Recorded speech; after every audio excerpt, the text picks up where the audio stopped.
So I think there is a 5% chance that Nintendo will release a game on the PS5 or Xbox Series X. Okay, so this is one of these like gaming cross-platform things. So really, the unlikely thing is the fact that Nintendo would actually willing to launch one of their games onto this PlayStation or Xbox. Yeah, yeah. So it was I believe it was like 2016 or something like that. The CEO of the company said, "We will never create a Nintendo game for any other platform."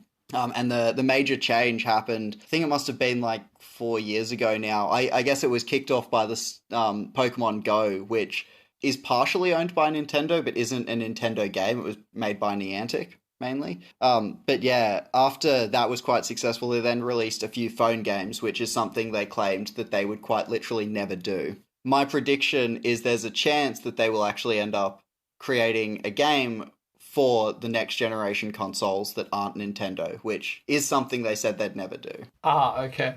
Yeah, it's a question of profitability then, isn't it, really? Yeah, well, I think it's also brand, right? Because I think the notion at the moment is Nintendo does have a bunch of genuinely very diehard followers, and like Mario can only be played on Nintendo consoles and I guess phones now, but like the phone games are very stripped back. Like if you want the full Mario experience, you have to buy a Nintendo console. So I did actually delve a little bit into the numbers here to see where Nintendo actually does get its revenue. On their most recent console, the Switch, they've sold 55 million units of hardware, which is roughly 22 billion US dollars. And for software, they've sold 356 million units, which is to the tune of about 25 billion US dollars. So if we're talking pure revenue, it's not like hardware is significantly ahead of software or software is significantly ahead. But obviously the overheads for hardware is a lot higher. Yeah, no, absolutely. So the Yeah. profit is probably coming from the software then. Yeah, yeah, exactly. Yeah, my initial reaction to that is, in all likelihood, it could be a lot higher just on a profitability thing. And it sort of depends on how the sales work on these different consoles, right? So on these new generation consoles, if one of them dominates and it isn't the Nintendo console, then the profit that they could attain from servicing that console would just be really high, right? And consequently, then the probability that they enter that console software market is a lot higher, right? I think if you look at sales of their previous consoles, you can actually get a pretty good gauge of how likely that is. So historically, the best-selling Nintendo consoles has been the Wii by like a pretty Yeah. large margin, followed immediately by the Wii U, which was just a massive flop. And during the Wii U era, it seemed like a lot of analysts were very, very keen for them to get into creating software for other platforms because they thought most of the profit will then just be in selling software to other platforms. But yeah, what happened then was the Switch came around, which was immediately after the Wii U, and the Switch has been doing exceptionally well.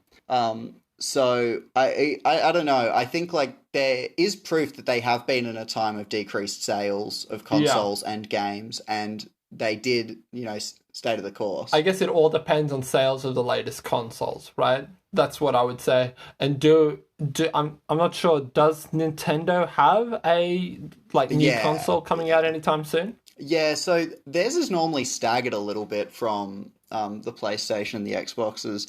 But yeah, they just follow quite a different strategy. So normally the PlayStation and the Xbox, they've got very hardcore hardware, and it's really just meant to play things on like the highest resolution with like HDR, and like very high frame rates and everything. And Nintendo's never really chased that. They prefer Yep. basically gimmicks, right? Like Nintendo Wii was the first one to have like the motion control, and the Switch has got the gimmick where it's like it's a handheld console you can take anywhere, but then it's also like the one at home. Their games are sort of designed with lower graphics intensity in mind, right? 100%, yeah, yeah, So that could potentially really dissuade them from entering that market because it might be a lot of effort in terms of shifting over, right? Like if they want to fully use what the next PlayStation or Xbox is offering, then they'd be designing some software that couldn't even be played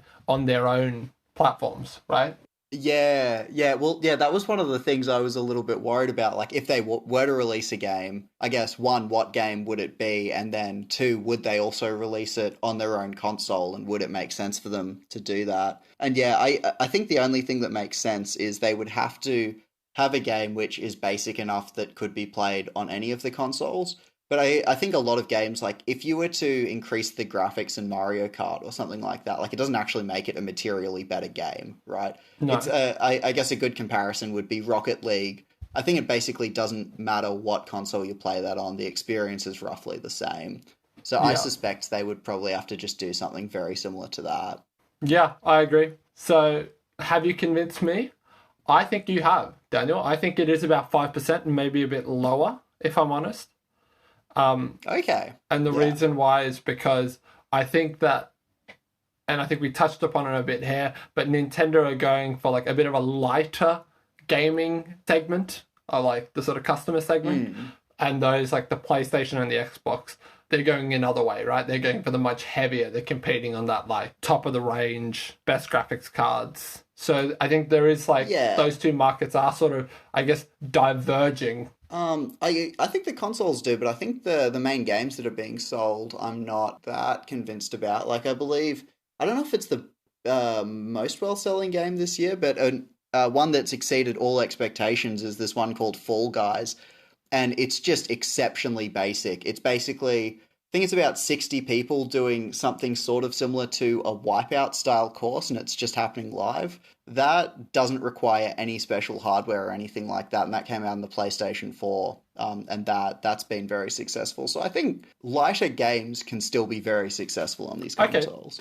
so that's a nice little rebuttal then, I guess, to what I was saying. I guess the other thing as well is, are they incentivized then to issue these games because it removes the need for having a Nintendo platform? They want people hooked on the Nintendo world. So it seems like it would be a bit off strategy. Totally agree. So I guess as a side